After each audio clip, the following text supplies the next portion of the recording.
In this position, white is attacking the pawn on d5, but black is also defending that pawn. So how do we know if capturing the pawn on d5 is a good idea for white? Let's count. Usually you want to have at least one more attacker than your opponent has defenders. Notice white has two attackers, the rook on d3 and the bishop on f3. Black, on the other hand, only has one defender, the rook on d8. Since white has one more attacker than black has defenders, white will make the first and the last capture, usually a good sign for the attacker. White makes the first capture with rook takes d5, capturing black's pawn. Black captures white's rook with rook takes d5. So far, white has only captured a pawn and black has captured a rook, but white gets the final capture with bishop takes d5, capturing black's rook. Notice that both sides captured a rook, but white also captured a pawn, meaning white won a pawn from the captures thanks to having one more attacker than black had a defender. Let's take a look at another position. In this position, notice that white has two attackers against black's pawn on d5, the rook on d4 and the bishop on f3. Black, however, has two defenders, the rook on d8 and the bishop on e6. So there's two attackers against two defenders. When there is the same number of attackers and defenders, the defense usually has the advantage. The reason why is that although the attacker captures first, the defense captures last. Let's see this idea in action. After bishop takes d5, white captures first, taking the pawn on d5, so white is currently up a pawn. Let's keep track of all the captures as we go along. Black captures white's bishop with rook takes d5. So black has captured a bishop and white only a pawn. After rook takes d5, white captures the black rook.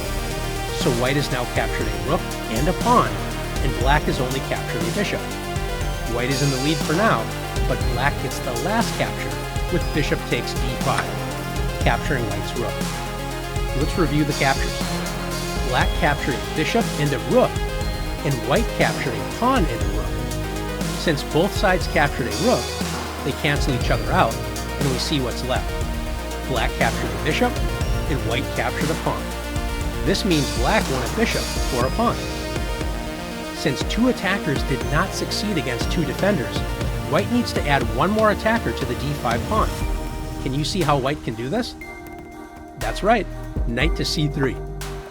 White now has three attackers against two defenders. Black would like to add a third defender to keep the balance between attackers versus defenders, but black cannot add a third defender on the next move. So black plays knight to g6, dreaming of playing knight e7 on the next turn in order to add that third defender to the d5 pawn. White should not allow this to happen and should capture the d5 pawn right away. Does it matter which way white captures? It sure does. When you decide to capture, it's a good idea not to capture with your most valuable attacking piece first. Since the bishop and knight are both worth 3 points, the 5-point piece, the rook, should not capture first. Why? Because after rook takes d5, black is able to trade white's most valuable attacker for black's least valuable defender, the bishop. So after bishop takes d5 and knight takes d5, notice that black captured white's rook, and white captured a bishop and a pawn. Black gained 5 points, and white only gained 4 from these trades. This means black got the better deal from the captures. Since capturing with the most valuable attacking piece lost material for white, white should capture with the least valuable attacking piece first. The least valuable attacking pieces are the knight and the bishop, so either capture would be fine. Let's capture with the bishop first. After bishop takes d5, white makes the first capture, gaining a pawn. Black captures white's bishop with bishop takes d5. Black is currently up a bishop for a pawn, but white gets the next capture. In this position, white could capture with the least valuable piece again with knight takes d5, and it would be a good choice. But notice that white can also decide to play rook takes d5, capturing with the most valuable piece.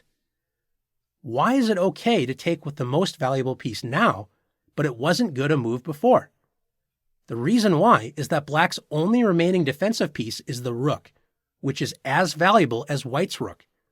You do not want to capture with the most valuable piece when your opponent can capture with a less valuable piece, such as in the last example where white lost a rook for a bishop. After rook takes d5, black captures white's rook, and now white makes the final capture with knight takes d5, capturing black's rook. Both sides captured a rook as well as a bishop, but white also captured a pawn, so white won a pawn by counting carefully and making the right moves. Let's take a look at one more position together. Is it always true that when there are an equal number of defenders against attackers, that the defense will get the better deal from the captures? Not always. In this position, white has two attackers against f7, the knight on g5 and the bishop on c4. Black has two defenders, the queen on e7 and the king on e8. White captures a pawn with knight takes f7. If black takes the knight, the queen must make the first capture because the king would put itself into check by capturing the knight. Since the queen is worth more than both of white's attackers, the knight and the bishop, black will lose material after queen takes f7, bishop takes f7 check, king takes f7. White captured a queen and a pawn worth 10 points for a bishop and a knight worth 6 points, so white gained 4 points from the captures. Counting is a very useful idea, but remember not to blindly follow the counting method. You always have to think carefully with each position. Now that you've learned the importance of counting, it's time to practice counting captures to your advantage.